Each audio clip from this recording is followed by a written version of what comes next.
Kalyani, and in this video we are going to talk about the very first method of valuation of goodwill, that is average profit method.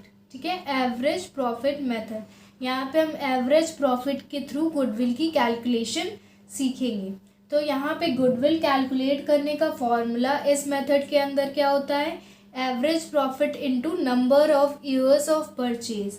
Average profit into number of years of purchase. What is number of years of purchase? Number of years of purchase means for how many years. ठीक है, the firm will earn the same amount of profit because of the past efforts. Past efforts जो हमारे owners ने किए हैं, उन past efforts की वजह से हमारी फर्म कितने साल तक सेम प्रॉफिट अर्न करने वाली है. This is known as number of years of purchase. ये यूजुअली 1.5 ईयर से 2 ईयर्स तक होता है. ठीक है, number of years of purchase ये आपको क्वेश्चन में मेंशन होगा. उसके बाद आते हैं एवरेज प्रॉफिट में. What is average profit? Average profit means some total of net profit of years. जितने भी ईयर्स का नेट प्रॉफिट मेंशन है हमारी बुक में, उन ईयर्स के नेट प्रॉफिट का सम टोटल. अगर नेट लॉस है तो हम उसे सब्ट्रैक्ट करेंगे, और नेट प्रॉफिट है तो हम उसे ऐड करेंगे. तो सम total of net profit of years minus net loss. उसके अंडर आएगा divided by number of years. कितने ईयर्स हैं? ठीक है, तो यहाँ पे हम सिर्फ नेट प्रॉफिट के ईयर्स नहीं लेंगे, नेट लॉस के ईयर्स भी लेंगे. अगर हमारे पास 4 ईयर्स हैं और उसमें एक ईयर में नेट लॉस हो रहा है, तो भी यहाँ पे 4 ईयर्स आएंगे, और उसके बाद 3 ईयर्स का यहाँ सम टोटल, और उसमें हमारे जो 4th ईयर में लॉस हो रहा है वो सब्ट्रैक्ट होगा. इस तरह हम एवरेज प्रॉफिट कैलकुलेट करेंगे. Now adjustments made to the profits earn in the past years. जो पास्ट ईयर्स में हमने प्रॉफिट अर्न किए हैं उसमें एडजस्टमेंट्स करनी पड़ती है. जैसे क्वेश्चन में नेट प्रॉफिट मेंशन है, तो हम as it is net profit mention नहीं करेंगे अपने सोल्यूशन में. हमें उसमें कुछ एडजस्टमेंट्स करनी पड़ेंगी. अगर वो एडजस्टमेंट्स करनी है तो, अगर ये कंडीशंस हैं तो एडजस्टमेंट्स करेंगे, नहीं तो हम net profit as it is यहाँ पे लिख देंगे. तो क्या क्या एडजस्टमेंट्स हो सकती हैं? First is abnormal income of the year should be deducted from net profit. Abnormal income कैसी इनकम होती है? जो सिर्फ एक पर्टिकुलर ईयर में हमने कमा ली, वो हम हर ईयर नहीं कमाएंगे. ठीक है, ये हमारी पर्टिकुलर किसी बिजनेस से नहीं आ रही, ये एबनॉर्मली आ रही है. कोई हमने ऐसा काम किया एक पर्टिकुलर ईयर में जिससे ये इनकम आ गई. तो ये एबनॉर्मल इनकम जो है, अगर वो नेट प्रॉफिट में हमारे इंक्लूडेड है, यूजुअली इंक्लूडेड होगी, तो उसे हमें यहाँ से डिडक्ट करना पड़ेगा. एबनॉर्मल इनकम हम नहीं लेंगे, नहीं ऐड करेंगे. उसके बाद second adjustment is abnormal loss of a year should be added back to net profit. Net profit में हम एबनॉर्मल लॉस जो हमने डिडक्ट कर दिया है उसको ऐड करेंगे वापस से. एबनॉर्मल लॉस भी ऐसे ही लॉस की वो हर ईयर ये लॉसेस हमको फेस नहीं करने पड़ेंगे. एक ईयर हमने किसी सर्कमस्टांसेस की वजह से हमने ये लॉस फेस किया. जैसे हमारे कंपनी में अगर आग लग गई, तो जो हमें लॉस हुआ वो हमारा एबनॉर्मल लॉस है. ठीक है, तो ये हम उसको वापस से नेट प्रॉफिट में अपने ऐड बैक कर लेंगे. Third adjustments in income from investment should be deducted out of the net profit. हमें जो इनकम मिल रही है इन्वेस्टमेंट से, जो हमने इन्वेस्टमेंट की है उससे जो इनकम मिल रही है, that also should be deducted from the net profit. क्योंकि ये भी एक पर्टिकुलर ईयर में मिल गई. हम हर साल इन्वेस्टमेंट करें और हमको उतनी इनकम मिले, दैट इज़ नॉट नेसेसरी. हम हर साल इन्वेस्टमेंट करें, वो भी नेसेसरी नहीं है. तो इनकम फ्रॉम इन्वेस्टमेंट्स भी एक एडजस्टमेंट्स होगा which should be deducted out of the net profit. So this is all about average profit method. Now we will discuss an example of average profit method. Please do watch the solution of this question. This is going to help you a lot. Now we will solve a question so that we can understand this method completely. Question is on your screen. Meena purchased Simmi's business from 1st April 2015. The profits disclosed by Simmi's business for the last 3 years were as follows. Year ending 31st March 2013, 40,000 including an abnormal gain of 5,000.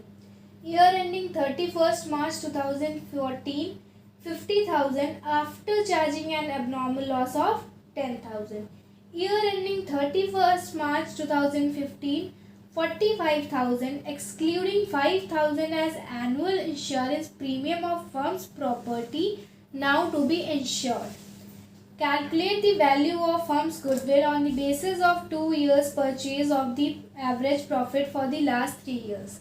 यहाँ तक हमें सब कुछ समझ में आया, एक चीज़ को छोड़ के. What is that? Excluding 5,000 as annual insurance premium of firm's property now to be insured. ठीक है, ये जो पार्ट था ये हमें समझ में नहीं आया, ना ये किसी एडजस्टमेंट में मेंशन था, ना ये अलग से मैंने बताया. तो ये चीज़ क्या है? So this make this question a very important question. ठीक है, तो ये हम समझेंगे कि इस पार्ट को हम कैसे करेंगे. Net profit of year ending 31st March 2013 हमारे पास कितना मेंशन था? 40,000. ठीक है, इसके बाद इसमें एडजस्टमेंट क्या प्रोवाइड थी हमें? That includes N abnormal gain of 5,000. 5,000 का एबनॉर्मल गेन वो इंक्लूड कर रहा है. हमें क्या करना है? एबनॉर्मल गेन हमने क्या पढ़ा है? हमें डिडक्ट करना है नेट प्रॉफिट से. हम इससे 5,000 डिडक्ट करेंगे जो हमें एबनॉर्मली गेन हुआ था. हमारा नेट प्रॉफिट क्या आ जाएगा? Exact net profit 35,000. अब सेकेंड में आते हैं. Net profit of year ending 31st March 2014, 50,000 total amount mention था. After charging an abnormal loss of 10,000. इसमें हम जो एबनॉर्मल लॉस हमें फेस करना पड़ा था इस ईयर 10,000 का, वो इससे डिडक्ट हो चुका है. तो हमको क्या करना है? जब एबनॉर्मल लॉस होता है तो हम उस लॉस को ऐड कर देते हैं. We will add 10,000 to this. अब हमारा नेट प्रॉफिट क्या है? 60,000. अब आते हैं मोस्ट इम्पॉर्टेंट ईयर में 2015 में. यहाँ पे 45,000 था. तो अब जो 5,000 की यहाँ पे एडजस्टमेंट आ रही थी, that excluding 5,000 as annual insurance premium of firms property now to be insured. तो इस तरह की जो भी एडजस्टमेंट्स होती हैं, जिन एडजस्टमेंट्स पे हर साल का एक वो होता है. जैसे कि इंश्योरेंस है, हमें अब हर साल, इसमें क्या मेंशन है कि हमें अब आज से हर साल, इस साल से हर साल ये वाली पेमेंट करनी है. ठीक है, ये वाली पेमेंट अब हर साल होगी. इस पर्टिकुलर ईयर में भी होगी, इसके आने वाले ईयर्स में भी होगी. और एवरेज प्रॉफिट मेथड में हम क्या करते हैं?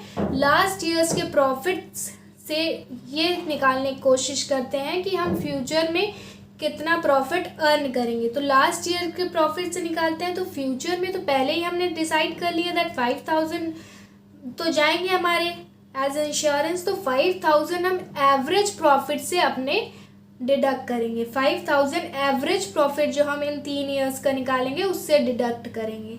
ठीक है, तो यहाँ पे इस वाले पार्ट में कोई भी एडजस्टमेंट नहीं आएगी. जब एडजस्टमेंट फ्यूचर से रिलेटेड होती है कि फ्यूचर में भी ये हमारा एक्सपेंस होना ही है हर साल, तो वो एवरेज प्रॉफिट में डिडक्शन या फिर एडिशन होती है. यहाँ पे कुछ भी नहीं होगा.